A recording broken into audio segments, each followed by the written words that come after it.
రాత్రి నాకు బొంగు చికెన్ తిన్నట్టు కల వచ్చింది. కళ్ళ వచ్చింది నిజం చేద్దామని నా ఫ్రెండ్ తీసుకుని బొంగు నరకటాకైతే వెళ్ళాను. అలా నరుకుతూ ఉండగా చాకే తిరిగిపోయింది. ఏదోలో నరికి ఇంటికి పట్టుకొస్తుండగా మధ్యలో చికెన్ షాప్ కనిపించింది. చికెన్ ఎలాగా కొట్టొచ్చాలి కదా అని అరకెజ్జి కొట్టొచ్చా. ఇంటికి వచ్చేసి బొంగుని తీసుకుని పరాపరా కొయ్యటం మొదలు పెట్టా. అలా కోసి కోసి లాస్ట్ కే తిరిగింది. ఇరిగిన బొంగుని తీసుకుని శుభ్రంగా నీళ్ళేసి కడిగిన తర్వాత చికెన్ అయితే తీసుకున్నా. చికెన్ కొండలో వేసుకుని నీళ్లు పోసి శుభ్రంగా కడుక్కున్నా. అలా కడిగిన తర్వాత కొండలో చికెన్ తీసి అట్టోకలు అయితే వేసుకున్నా. చికెన్ వేసుకున్న తర్వాత కారం అయితే వేసుకున్నా. తర్వాత ఉప్పు అయితే వేసుకున్నా. తర్వాత పసుపు అయితే వేసుకున్నా. తర్వాత అల్లం మసాలా కూడా వేసుకున్నా. తర్వాత పచ్చిమిరకాయలు, తర్వాత కొత్తిమీర వేసుకుని బాగా కలుపుకున్నా. తర్వాత నిమ్మకాయ తీసుకుని పిండుకున్నా. తర్వాత ఆయిల్ కొద్దిగా తీసుకుని వేసుకుని బాగా కలుపుకున్నా. తర్వాత బొంగును తీసుకుని చికెన్ ని బొంగులో దూర్చుకున్నా. చికెన్ మొత్తం బొంగులో పెట్టేసిన తర్వాత అరిటాకులు అయితే తీసుకున్నా. అరిటాకు తీసుకుని బొంగులో అయితే దూర్చా, ఎందుకంటే కాల్చేటప్పుడు ఆవిరి బయటకు పోకుండా. తర్వాత పొయ్యి అయితే వెలిగించుకున్నా. పొయ్యి వెలిగించిన తర్వాత బొంగుని తీసుకుని పొయ్యి మీద పెట్టుకున్నా. అలా కాలుస్తుండగా నా ఫ్రెండ్ రీల్స్ మీద రీల్స్ పంపిస్తున్నాడు. గడబొంగు నరకడానికి వెళ్ళినప్పుడు నువ్వు కాల్చిన తర్వాత నన్ను కూడా పిల్లరా అన్నాడు. నేను ఎక్కడ మర్చిపోతానో అని రీల్స్ మీద రీల్స్ పంపుతున్నాడు. ఆ బొంగును కాల్చడానికి చాలా టైం అయితే పట్టింది.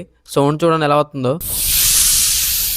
పొయ్యి మీద చాలా సేపు ఉంచి కాలిన తర్వాత కిందకి దింపుకున్నా. అలా దింపిన తర్వాత బొంగు చూసారా ఎలా కాలిందో. అలా కాలితేనే లోనున్న మాసం బాగా ఉడుకుతుంది. తర్వాత బొంగునైతే తీసుకున్నా. బొంగులో ఉన్న అట్టోకలు ఒకటి తర్వాత ఒకటి తీసుకున్నా. అలా చూస్తుండగా నాకైతే తినాలనిపించింది. సర్లే అట్టోకలు వేసుకుని తిందాం అనుకున్నా. బొంగులో ఉన్న చికెన్ అట్టోకలు వేద్దామని ట్రై చేస్తున్నా, కానీ అది ఎంత ఊపినా రావట్లేదు. లాస్ట్ కు ఊపుతా అట్టోకలు కొద్ది కొద్దిగా పడింది. అమ్మయ్య అనుకున్నాను, కానీ చూడడానికి చాలా బాగుంది. అలా వేడివేడిగా చూస్తే నా నోరైతే ఊరిపోతుంది. అందులో ఒక ముక్కను చూసుకుని ఉడికిందా లేదా అని చూసాను. చాలా మెత్తగా ఉడికింది. ఇంకా ఆగటం మన వల్ల కాదని అందులో ఒక ముక్క తీసుకుని తిన్నా. ఒక ముక్క తిన్న తర్వాత నాకు చాలా రుచిగా అనిపించింది. వేడివేడిగా కారంగా బొంగులో చికెన్ చాలా బాగుంది కదా అని మొత్తం తినేసా. తర్వాత నా ఫ్రెండ్ గుర్తుకొచ్చాడు.